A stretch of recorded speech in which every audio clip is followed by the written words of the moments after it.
Hey, good afternoon, everybody. I am so sorry that it has taken me a couple days longer than I had planned. So, my dad is here visiting for the weekend, and I'm happy to have him here. But with him comes his puppy, Lucy. She is not a small dog by any stretch. She is roughly 80 pounds, a boxer. She is beautiful, but baby, she is bossy.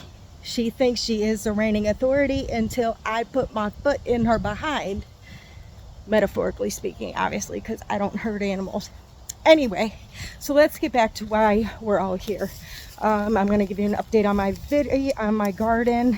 I'm going to share with you the thing that I told you I added to my garden. Yeah, and so here it is. I'm going to have to turn it around so you guys can see it, and it won't be like you're looking in a mirror, okay? Hang on. Okay, it's called biochar. It is a soil conditioner. Why I have it is because it ends up helping your soil retain water. It helps it retain nutrients, and it just helps out a lot in a few different ways. Okay, so you're supposed to add one of these bags, which equals a gallon, for every 3 to 5 square feet of garden space. So I do not fertilize my garden. One, I'm adding this.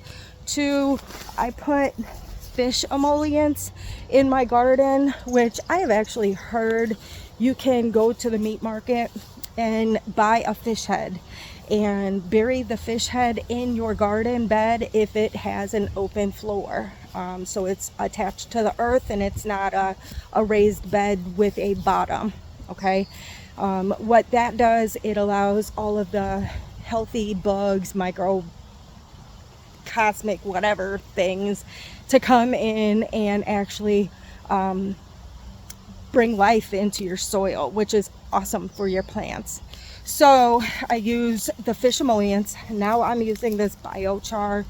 The biochar, it not only retains the nutrients, but it adds a certain measure of nutrients to your soil also, activating it and allowing your plants to grow healthy and lush. Okay, so let me go ahead and turn this thing around so you can start seeing. So these peppers are starting to come in.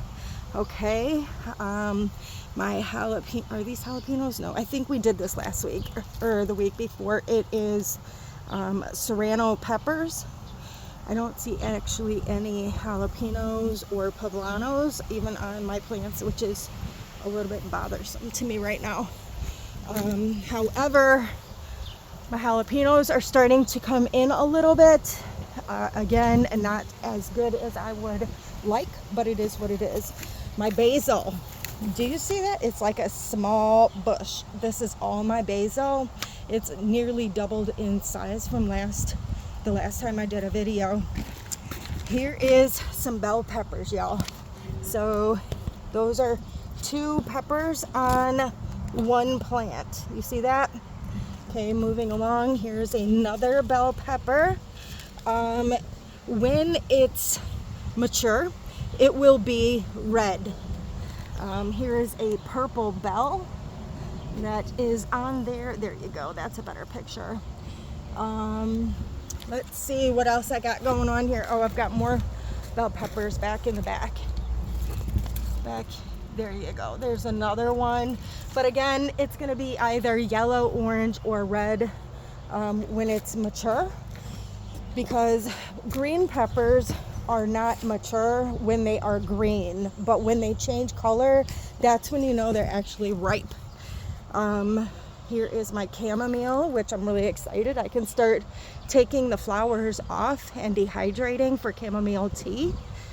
My rosemary is getting beautiful and thick and lovely. These birds, when I tell you they're fantastic, I'm getting corn stalks. You see the corn stalk here? Bananas, okay? The lemongrass is growing in rather nicely as well. And there is my watermelon vine. You see it's going up here. So right now, roughly it's about 3 feet long, which is about 2 feet longer than it was a couple weeks ago. But we have just had a butt ton of rain. So give me 1 second. Let me go ahead and put you on pause and we're gonna jump to the next bed. Okay, and now we are by my cucumbers. They were growing a bit last time, but now I've actually got one. That's my first cucumber. Let's see what else I got going on over here. Yeah, I got little ones on here. These sugar snap peas, they are very crisp. They are tender in flavor, but hold on 1 second. Let me see if I can turn this. And hopefully you'll be able to hear this. But these things, I used to eat them all the time when I was at my grandma's house when I was little. And I absolutely love them straight out of my garden.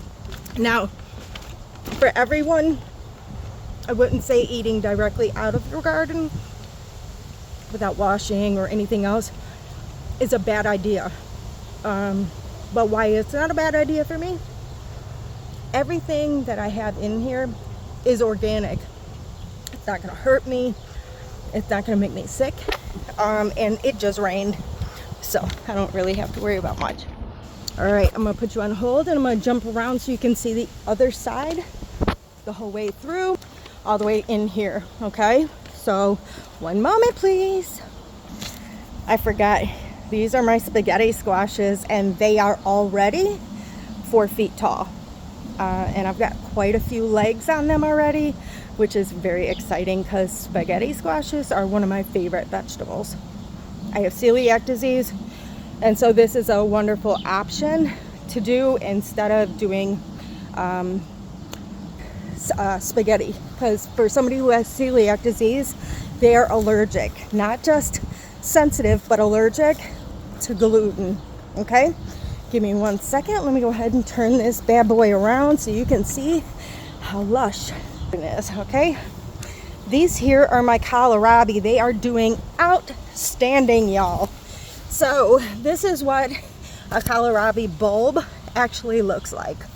In about 2 weeks, I'm gonna go ahead and pluck this and I will be able to eat it, okay? Here's my celery that I've been growing. I got 2 stalks, or two bunches in there, but this whole row is nothing but celery. I juice a lot, and so these are gonna come in good handy for me. Let's see, let me go a little bit further down. My dill has been going bananas, and so I pruned it back a bit so I can get it to be bushy instead of super leggy. As you can see, it's already starting to seed, which it's getting leggy. You can see that. I want more of the actual dill instead of the leg. So that's that. My onions are about ready to pull out. Not yet, but they're getting close. So that's that for this bed. I'm not sure what kind of bell peppers these are. I've got 4 of them in there, but I didn't save the card with the seeds that I grew, so sorry about that. But yeah, so here is the spaghetti squash. My lemongrass is here. Right here is some Thai basil. A volunteer tomato plant came here. Not quite sure what kind of vegetable this is. There's some lavender. Nope, I lied, I'm sorry. That is, what is it? It's rosemary. Here is my dad's eggplants. These 3 plants right here. Now, y'all, when I tell you last video, these things were looking really pathetic. Like, I didn't think they were going to live, but now it's starting to look beautiful. I did put the biochar in here, and so I'm starting to see the fruit of that. This here is, I'm believing, aroma tomato plant. That was a volunteer from last year. God knows exactly what we need and make sure I have it. The bird or the squirrel or whatever it was that crapped in my garden gave me corn. So here we are with that. I've never grown corn, but I'm excited about that. So that's that. I have another cucumber plant here, another tomato plant that was volunteer. Same thing with these two, this one and this one. I think this one as well is volunteer. This is just a weed, so let's grab that. These are green beans. I've never grown green beans, but I've got a couple on here. I really want them to start climbing. But yeah, so that's that. I'm kind of excited. I have been growing quite a bit of different things this year. I don't want my soil losing its nutrients because I'm not rotating. What it says is your soil becomes more disease resistant when you are alternating the crops in your bed. So I don't generally plant the same thing in the beds every year. They say to actually do a cover crop, which is really good for keeping the moisture in the soil. It doesn't evaporate when it's hot outside and so on. Here, collards right here, okay? They are getting rather big. I am going to be cutting some of these down so that I can give them, well, some of them to my friend. It is her birthday this weekend, and so I'm gonna give her some fresh homegrown collards so we can have some greens for her party. Here's some lemon balm, and over here, this is catnip. Again, in my last video, it is really good for tea. It's a very like a sedative type of a tea. It calms you and all of that. Here is, oh my goodness, another cucumber plant. I don't know what I was thinking, but apparently I planted a lot of cucumbers this year. So I'm gonna be swimming in them, which I don't really hate. Hang on one second. All right, and here is all of my Brussels sprouts. They are getting rather big and beautiful. I am extremely happy with the way everything is growing back here. I have taken off my fence from the side so that I can get in there better. But as you can see in here, everything that's coming in these corners, those are going to be Brussels sprouts. And I will be able to harvest them. Brussels sprouts you harvest in the winter. So like December, January, I'll be harvesting Brussels sprouts from here. Bonkers. But yeah, so that's that. I've got 7 Brussels sprout plants. And then on the inside of here, I have, okay, inside here, I have a little bit of I built my own version of a compost so that I can, when I'm cooking stuff on the grill with my vegetables and onions and fruit or whatever, I take the cuttings and I put them in here along with shredded mail and my grass clippings and so on. All of this is carrots. Some of them are almost ready to come out. Actually, I feel like I want to pull one out just for y'all to see what I'm saying. But I don't want it to come out prematurely. I don't know what to do. But yes, so I've got rainbow carrots and I absolutely love them. Also, you can take the greens off of the carrots and you can put them in your salad. There is a lot of nutrients just in the green part, okay? Here's the onions right here. They're getting big and wonderful. And here we are. Now this is my raspberry bush, okay? I did not know raspberries have thorns on them, but they do. I have to do a lot of weeding back here. It's ridiculous, but we've been getting a butt ton of rain, y'all. So that's that.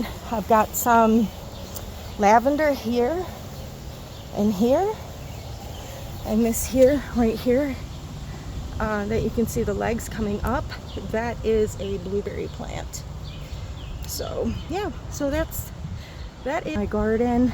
Strawberries are not really doing that well. I don't know why other people can grow them, but I cannot. So that's all I am going to say.